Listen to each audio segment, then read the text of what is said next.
ما در پسې ګلې ډېر جړلې دي، ما در پسې ګلې ډېر جړلې دي، تا را پورې ټول عمر خندلې دي. ما در پسې ګلې ډېر جړلې دي، تا را پورې ټول عمر خندلې دي. خدای ویني هر څه زه به څه نه وایم، خدای ویني هر څه زه به څه نه وایم، تا مې ارمانونه ټول وجلي دي.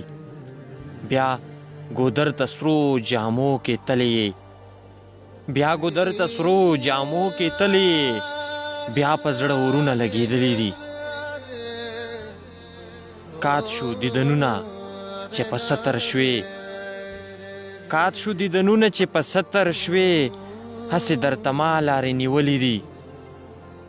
او خلک مې د مینې په راز پوهه دي، خلک مې د مینې په راز پوهه دي، خلکو چې مې سرې سترګې لیدلې دي. او نن رانه مرجانې دا تپوس وکړو، نن رانه مرجانې دا تپوس وکړو، تا په دې جینۍ کې څه لیدلي دي. ښکلي د ساقي هغه شعرونه دي، ستا چې په صفت کې ویلي دي، ستا چې په صفت کې ویلي دي. د ساقي شاه صاحب کلام د نوید خان په فرمایش چې په دوبۍ کې ژوند کوي، ټول مسافر وطنوال ملګرو ته په پښتنه مینا ډالۍ.